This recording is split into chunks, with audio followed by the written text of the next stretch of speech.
নমস্কার বন্ধুরা, স্বাদের ঠিকানায় আপনাদের সবাইকে স্বাগত।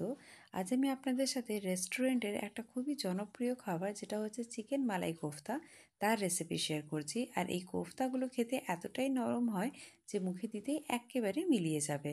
আর তার জন্য আমি আপনাদের সাথে কিছু ছোট ছোট টিপসও শেয়ার করব, যেগুলো জানার জন্য অবশ্যই পুরো ভিডিওটিতে আমার সাথে থাকবেন। এবারে দেখুন, এখানে আমি প্রথমেই নিয়েছি চিকেনের বোনলেস পিস। আজকে আমি 150 গ্রাম চিকেন নিয়েছি। চিকেনের বোনলেস পিস কিছুটা নিয়ে নিয়েছি, আর এটা আমি ভালো করে মিক্সারে এটা পেস্ট করে নিচ্ছি। আমি এখানে ছোট মিক্সার জার নিয়েছি, আপনাদের কাছে যদি বড় থাকে তাহলে একসাথেই পুরো চিকেনটা এখানে পেস্ট করে নেবেন। দেখুন, চিকেনটা একদম পেস্ট হয়ে গেছে। এটা খুব ভালো করে পেস্ট করে নিতে হবে, যাতে কি এর মধ্যে কোনোভাবে কোনো দানা বা কিছু না থাকে, মানে একদম মিহি পেস্ট যেটাকে বলে সেটা। আর এই চিকেন কোফতা নরম করার একটা খুব ভালো টিপ হচ্ছে যে চিকেনের যে ব্রেস্টটা হয় সেই পিসটা যদি এখানে নিয়ে পেস্ট করেন তাহলে দেখবেন চিকেনের যে কোফতাটা হবে সেটা খুব নরম হবে। আর এখানে দেখুন, বাকি যে চিকেনটা ছিল সেটা আমি নিয়ে নিয়েছি, আর তার সাথে 2 থেকে 3 চামচের মতন জল দিয়েছি। জল দিয়ে পেস্টটা করেছি যাতে কি পেস্টটা একটু তাড়াতাড়ি হয়ে যায় আর একদম নরম একটা পেস্ট তৈরি হয়েছে। দেখুন, হালকা একটু জল দিয়ে দিয়েছিলাম, আপনারা চাইলে জলের বদলে অল্প একটু সর্ষের তেল বা সাদা তেলও ব্যবহার করতে পারেন। এবার আমি এখানে একটা মশলা তৈরি করছি, তার জন্য নিয়েছি একটা ছোট্ট পেঁয়াজ, আর দিয়েছি 3 থেকে 4টে রসুনের কোয়া, আর 2টো কাঁচা লঙ্কা, আর অল্প একটু ধনেপাতা। এগুলোকে অল্প একটু জল দিয়ে আমি একটা পেস্ট তৈরি করে নিচ্ছি। এই পেস্টটাও কিন্তু একদম স্মুথ করতে হবে, মানে যদি এর মধ্যে কোনো লাম্পস বা কিছু একটু টুকরো থেকে যায় তাহলে কিন্তু পেস্টটা আরও একবার ভালো করে করে নেবেন। তাই দেখুন, একদম ভালো করে পেস্ট করেছি, তাই অল্প একটু জল দিয়েই পেস্টটা তৈরি করেছিলাম, যাতে কি খুব ভালো করে পেস্টটা হয়ে যায়। তার সাথে দিয়ে দিলাম এখানে ছোটো চামচের 1 চামচ নুন, আর অল্প একটু চিলি ফ্লেক্স দিচ্ছি। আর এবার আমি এখানে দিচ্ছি বেসন। এই বেসনটা আমি এখানে অল্প একটু শুকনো জায়গায় নিয়ে একটু রোস্ট করে নিয়েছি। দেখুন, এখানে বেসনটা আমি as a binding agent use করছি, তাই বেসনটা একটু যদি রোস্ট করে নেওয়া হয় তাহলে বেসনের যে কাঁচা গন্ধ সেটা চলে যাবে, আর এটা খুব ভালোভাবেই বাইন্ড করতে সাহায্য হবে। দেখুন, এটা খুব ভালোভাবে আমি মিশিয়ে নিচ্ছি। বেসনের মধ্যে অনেকগুলো ছোট ছোট দানা আছে, তাই এটা একটু ভালো করে মিশিয়ে নিতে হবে। প্রায় 3 থেকে 4 মিনিট এটাকে ভালো করে হাত দিয়ে এটা আমি মেখে নিয়েছি। এবারে এই যে চিকেনের যে মাখাটা আছে এর থেকে আমি ছোট ছোট করে বল তৈরি করে নিচ্ছি। দেখুন, আমি এখানে গোল করে বলগুলো তৈরি করছি, আপনারা যদি অন্য কোনো শেপ দিতে চান আপনারা সেটাও করতে পারেন। এইভাবে একবার অবশ্যই চিকেনের মিট বল করে আপনারা বাড়িতে ট্রাই করতে পারেন। এটাকে যদি শুধু আপনারা ভেজে খান তাতেও খেতে ভীষণ ভালো লাগে। আর এটা দিয়ে আপনারা অনেক রকমের রেসিপি করতে পারবেন। এটা বানিয়ে রাখলে আপনারা চাইলে স্যান্ডউইচও ইউজ করতে পারেন, অনেক কিছু জিনিস এটা দিয়ে করা যায়। এবারে দেখুন, এই সব চিকেনের যে বলগুলো তৈরি করে নিয়েছি, এবার এগুলোকে আমি সাদা তেলে ভালো করে ভেজে নেব। এখানে আমি তেল গরম করে নিয়েছিলাম, তার মধ্যে এক এক করে যে চিকেনের বলগুলো তৈরি করেছি সেগুলো সবটা দিয়ে দিয়েছি। কিছুক্ষণ পরে এটা এপিট ওপিট করে ভালো করে ভেজে নিতে হবে। এখানে আমি আরও একটা টিপ আপনাদের সাথে শেয়ার করছি, যে চিকেনের যে বলগুলো ভাজবেন সেটা ভাজার সময় একদম মিডিয়াম ফ্লেমে বলগুলো ভাজবেন। যদি খুব লো ফ্লেমে হয় তাহলে কিন্তু বলটা শক্ত হয়ে যাবে, যেহেতু অনেকক্ষণ ধরে ভাজা হবে। আর যদি বেশি হাই ফ্লেমে ভাজেন তাহলে কিন্তু উপর দিকটা বেশি শক্ত হয়ে যাবে, ভিতরটা কাঁচা থাকবে, আর এই যে উপরের ভাগটা যেটা শক্ত হবে সেটা কিন্তু কোনোভাবেই গ্রেভিতে দিলে খুব একটা নরম হবে না। তাই উপরের লেয়ারটা সবসময় আপনার মুখে এটা লাগবে। আর এই জন্য চেষ্টা করবেন একদম মিডিয়াম ফ্লেমে এটা বারবার করে এপিট ওপিট করে ভেজে নিতে, মানে যাতে কি চারিদিকটা ইভেনলি ভাজা হয়। দেখুন, এখানে খুব ভালো করে চারিদিকটা আমি ভেজে নিয়েছি। সব দিকটা ভালোভাবে ভাজা হয়ে যাওয়ার পরে আমি বড়গুলোকে তুলে নিচ্ছি। এখানে দেখুন, বড়গুলো খুব ভালোভাবে চারিদিকটা একদম ইভেনলি ভাজা হয়েছে। এবার আমি অন্য একটা ফ্রাই প্যান নিচ্ছি, আর তার মধ্যে অল্প একটু সাদা তেল দিয়েছি। যেহেতু এটা হোয়াইট গ্রেভি তাই এখানে আমি সাদা তেলই ব্যবহার করছি। তার সাথে দিয়ে দিয়েছি এখানে আমি 3টে মিডিয়াম সাইজের পেঁয়াজ, 7 থেকে 8টা রসুনের কোয়া, আর 2টো ছোটো কাঁচা লঙ্কা। এগুলোকে একটু ভালো করে ভেজে নিতে হবে। খুব বেশি লাল করে ভাজা যাবে না, যেহেতু হোয়াইট গ্রেভি করব, তাই হালকাভাবে ভেজে নিচ্ছি। প্রায় 30 সেকেন্ড হওয়ার পরে আমি এখানে দিয়ে দিচ্ছি একটু কাজু আর বাদাম।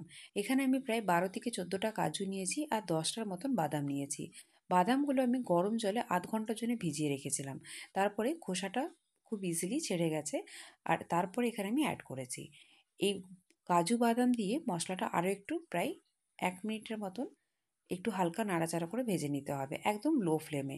একদম মিডিয়াম ফ্লেমে এটা ভাজবেন না, একদম লো ফ্লেমে ভাজবেন যাতে কি হালকা হালকাভাবে ভাজাটা হবে। তারপর এটা একটা মিক্সার জারের মধ্যে ট্রান্সফার করে নিচ্ছি, আর এটা আমি গরম অবস্থাতেই পেস্ট করব, মানে একটু হালকা নর্মাল করে। দেখুন পেস্টটা হয়ে গেছে, খুব সুন্দর একটা পেস্ট হয়েছে। আর এখানে যে কাজু বাদামটা দিয়েছি সেটার জন্য একটা খুব সুন্দর একটা গ্রেভি তৈরি হবে।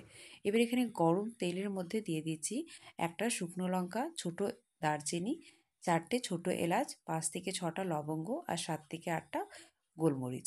দেওয়ার পর এই যে পেস্টটা তৈরি করেছিলাম সেই পেস্টটা আমি এখানে পুরোটাই অ্যাড করব। আজকে যে গ্রেভিটা হবে সেটা এই পেস্ট, তার সাথে অল্প একটু দই দেবো আর আরও কিছু ইনগ্রিডিয়েন্টস দেবো, সেটা আপনারা দেখার জন্য পুরো ভিডিওটাই থাকবেন। এবারে দেখুন এখানে যে পেস্টটা তৈরি করেছিলাম তার সাথে অল্প একটু জল ব্যবহার করে পুরো পেস্টটা আমি এখানে দিয়ে দিয়েছি। পেস্টটা কিন্তু একটু ভালো করে ভেজে নিতে হবে। পেস্টটা ভাজতে ভাজতে আপনারা বুঝতে পারবেন একটা খুব সুন্দর একটা গন্ধ উঠে এসেছে, তখনই বুঝবেন পেস্টটা ভালোভাবে ভাজা হয়ে গেছে। পেস্টটা ভেজে নেওয়ার পর আমি এখানে দিয়ে দিচ্ছি টক দই। আমি এখানে টক দই ব্যবহার করেছি প্রায় 150 গ্রাম। তার সাথে দিয়ে দিলাম স্বাদ মতো নুন, আর ছোটো চামচের 1 চামচ দিয়ে দিচ্ছি এখানে আমি চিনি। চিনি আর নুন আর দইটা খুব ভালো করে মিশিয়ে নিতে হবে। এখানে দইটা ফেটানোর কোনো প্রয়োজন নেই, এটা বারবার ভালো করে মিক্স করতে হবে। মিক্স করতে করতে এটা নিজে নিজেই খুব ভালোভাবে যে লাম্পসগুলো আছে এগুলো সব ছেড়ে যাবে। দেখুন খুব সুন্দরভাবে এটাকে মিক্স করে নিচ্ছি। এবার এটা ভালো করে একটু ফুটিয়ে নিতে হবে।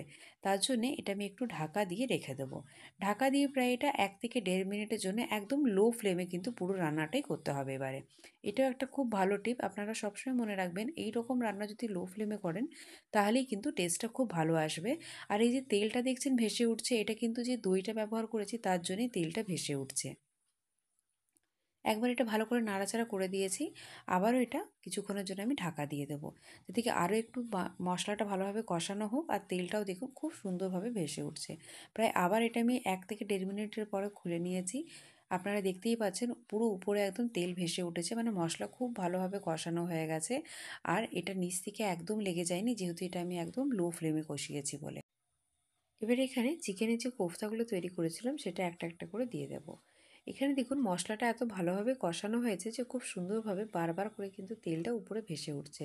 আর যতক্ষণ না এই মশলার দিকে তেল ভেসে উঠবে ততক্ষণ একটু ওয়েট করবেন, তারপরেই কিন্তু এখানে চিকেনের যে কোফতাগুলো আছে সেগুলো অ্যাড করবেন। দেখুন কোফতাটা খুব সুন্দরভাবে কুট হবে, আর টেস্টটাও খুব বেশি ভালো হবে। এগুলো সব ছোট ছোট টিপ যদি মাথায় রাখেন তাহলে দেখবেন চিকেনের যে মালাই কোফতা এটা একদম রেস্টুরেন্টের মতন আপনারা বাড়িতেও বানিয়েছেন। এবার এখানে আমি দিয়ে দিচ্ছি দুধ। আমি এখানে প্রায় বড় কাপের 1 কাপের মতন দুধ দিচ্ছি। এই দুধটা ভালো করে গরম করে আবার নর্মাল টেম্পারেচারে এনেই আমি এখানে অ্যাড করছি। যদি খুব বেশি দুধ থাকে গরম থাকে দুধ তাহলে কিন্তু অ্যাড করবেন না, একটু ওয়েট করে তারপরে অ্যাড করবেন। তারপরে দেখুন এখানে দিয়ে দিয়েছি আমি ছোটো চামচের হাফ চামচ জিরের গুঁড়ো, আর ছোটো চামচের হাফ চামচ গরম মশলার গুঁড়ো। দেওয়ার পর এখানে আরও আমি দিয়ে দিচ্ছি দুটো চেরা কাঁচা লঙ্কা। দিয়ে আবার এটা একটু হালকাভাবে মিক্স করে দেবো। এটা এইভাবে কিছুক্ষণের জন্য ফুটিয়ে নেব। দেখুন এটাকে প্রায় আমি ঢাকা দিয়ে আবার 2 থেকে 3 মিনিটের জন্য হতে দেব। 2 থেকে 3 মিনিটের জন্য একদম লো ফ্লেমে কিন্তু এটা আমি রান্নাটা করব। আজকের এই রেসিপিটা আপনাদের কেমন লাগলো অবশ্যই আমাকে কমেন্টের মাধ্যমে জানাবেন। এবারে দেখুন প্রায় 3 মিনিট হয়ে গেছে, আমি ঢাকা খুলে নিয়েছি।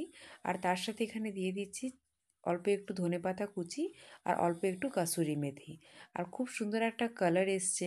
এই মালাই কোফতা একবার বাড়িতে অবশ্যই বানিয়ে দেখবেন, খেতে কিন্তু অসাধারণ স্বাদ হয় এই মালাই কোফতার। আজকের ভিডিওটি দেখার জন্য অনেক অনেক ধন্যবাদ।